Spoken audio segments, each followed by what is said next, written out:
So can everybody hear me okay? Yeah, okay, great. Because I've been getting like some, yes, your microphone's working and sometimes not so much. So I just wanted to make sure before I started like running my mouth in earnest. And I can't screen share. Oops. Wait a minute. But Okay, I got you. Hold on. Where are you?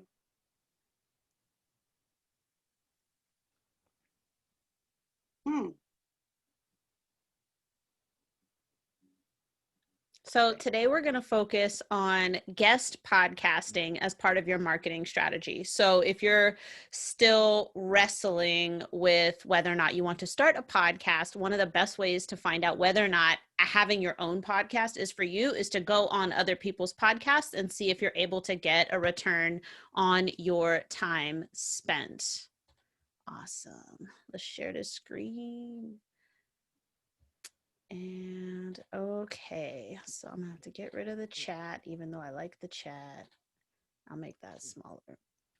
Okay, so that's what we're going to talk about today is going to be, we're going to talk about pitching podcasts for guest spots.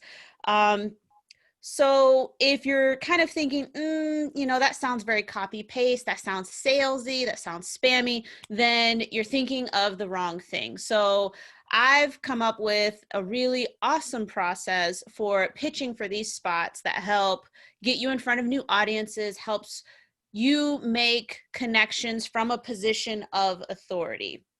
And so that is what we're going to focus on today. So Natasha pretty much summed me up very well. I am an authority marketing strategist and I served in the Army for 8.5 years.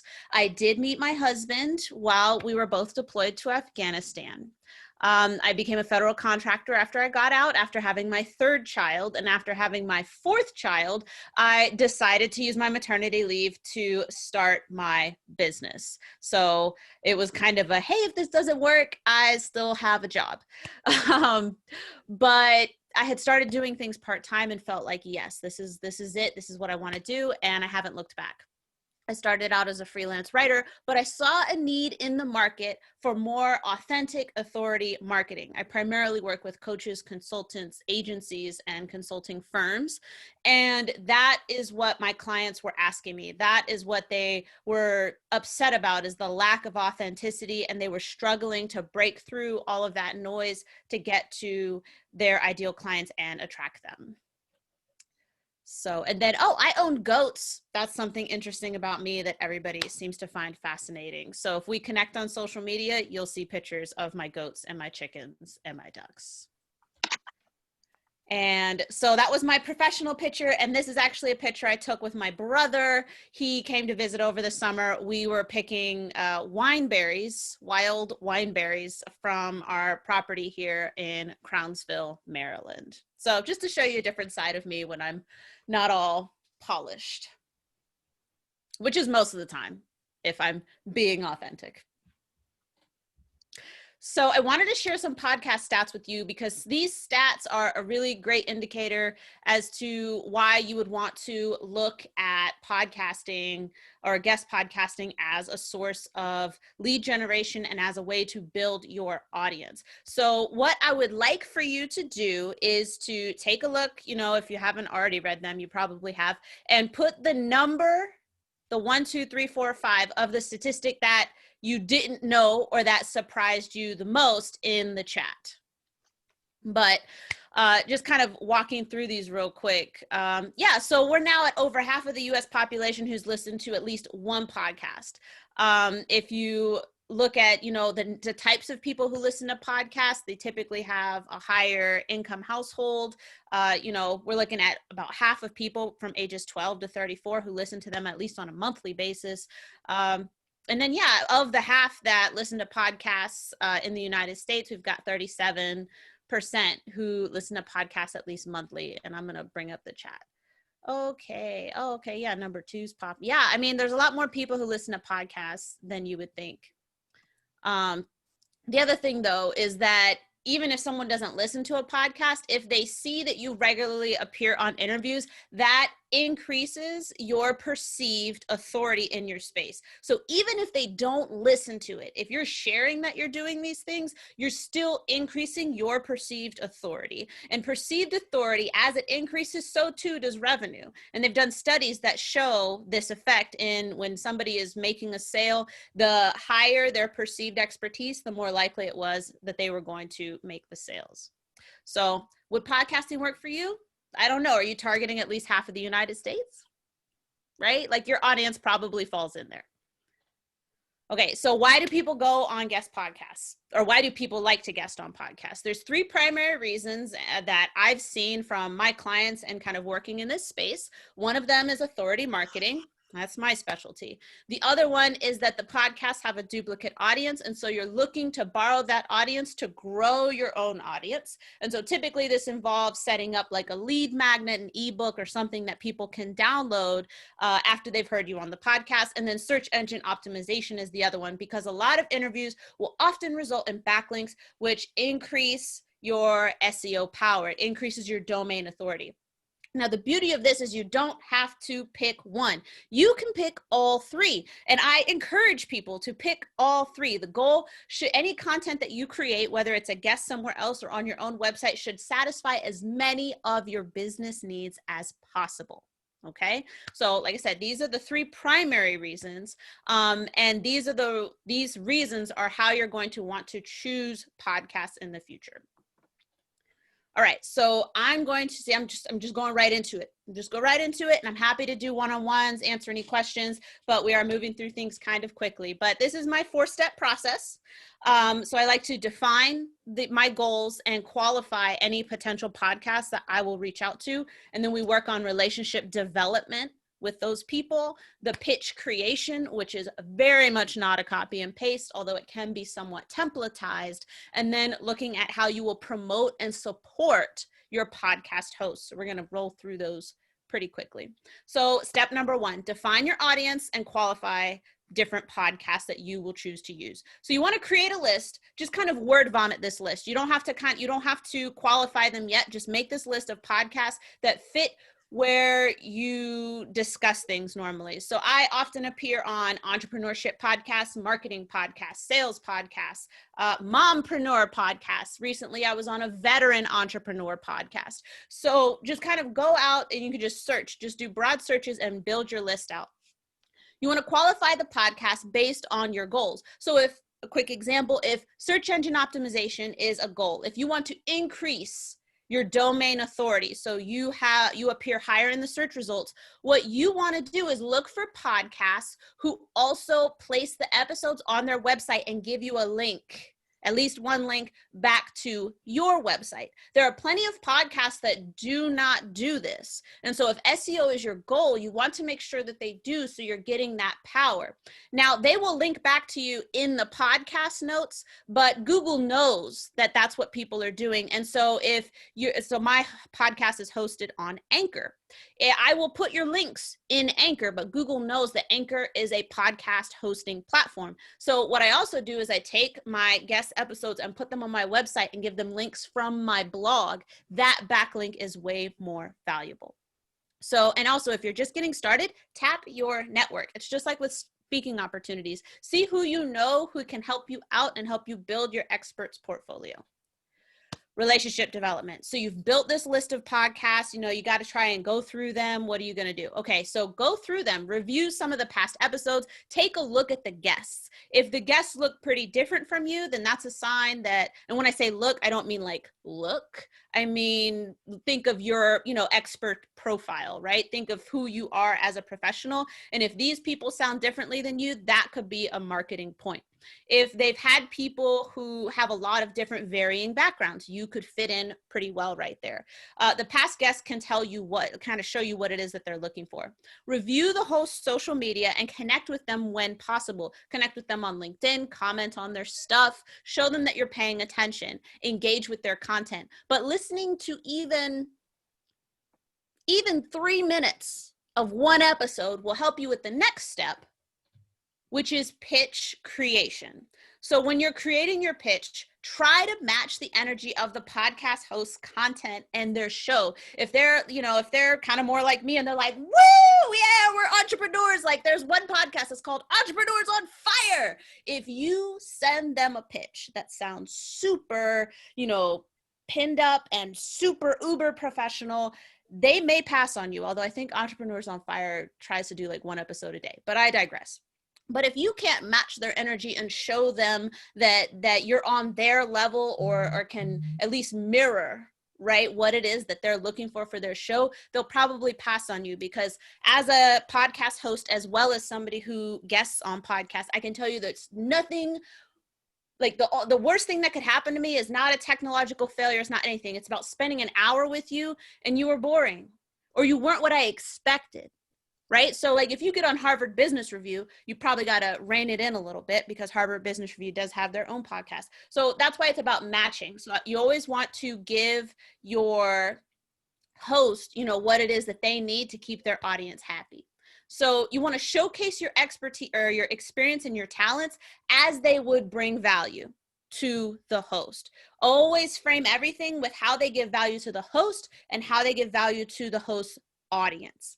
And you want to be confident, but you don't want to just, go on and on and on about yourself. I received a pitch recently that caused me to scroll in Facebook Messenger like 4 times. Like this person talked a lot about themselves. And it was because they were trying to impress me, but it caused my eyes to glaze over. Like, get to the point. Why should I have you on my show? She also didn't really pay attention to the fact that my show's invite only. But again, I digress. All right. Promotion and support. This is probably one of the most critical weaknesses to any guest podcasting or authority marketing strategy. And I'm not exaggerating. It is every single podcast host I've ever talked to has told me one of 2 things. Ruthie, you do such a great job promoting your guest spots. I wish, that's the second thing, I wish all of my guests did that. As speaking again from that point of being a podcast host, creating these things takes a lot of work and a lot of time. And as a host, like we know that it's not that people don't promote and support their own interviews out of malice. We know it's just more like they don't like they're not aware of the things that they can do. So what you want to do is develop a promotion and distribution strategy for all of your interview episodes. So that way, when you get that interview, it's going out in certain ways to different places, and you can really show support for your host. If you include your, at least an outline of your promotion and distribution strategy in your pitch to show how you can support the host and help them grow their audience. Because remember, that's why they started the podcast. They wanted to grow an audience, support their own business, whatever it is. If you can put that in your pitch, you are way more likely to get a response. Most pitches are I, me, what me being on here is so great for you. You need to show them why. Show, don't tell. And it's a great way to acknowledge their hard work is by supporting them, getting out there, commenting, sharing, and even going beyond, maybe you've even secured a spot with a podcast host. Okay, so go out there and share some of the stuff ahead of time and then share some of the episodes and things afterwards. Continue showing that support. And then, you'll get a lot of brownie points if you create a review, write a review for their podcast. And the best place to do that is typically on iTunes or Apple Podcasts.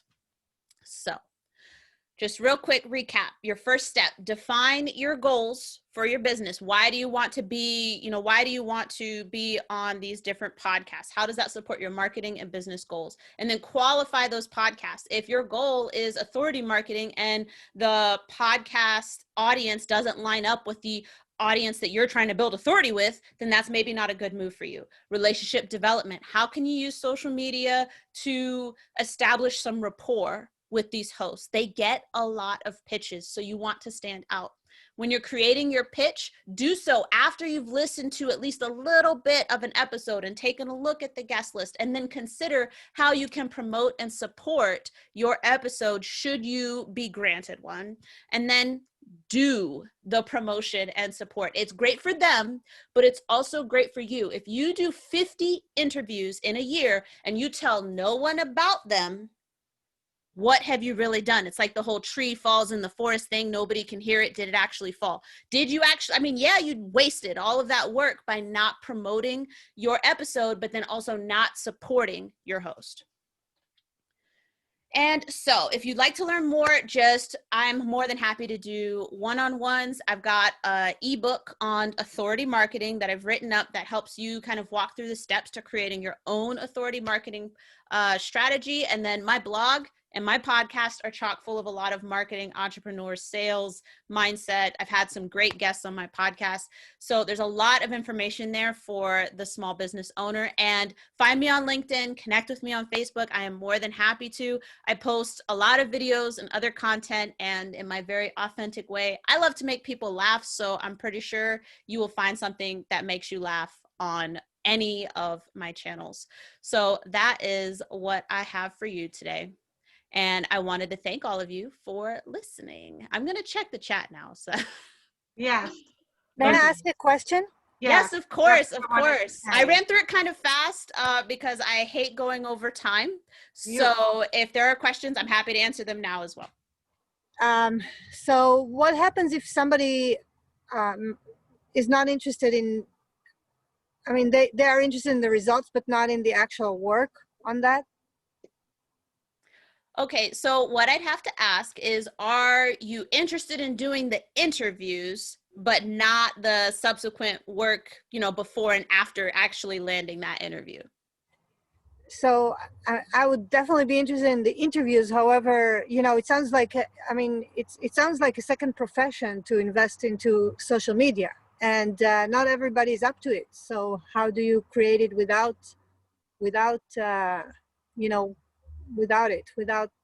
how can you be interviewed without really working into creating it on a regular basis?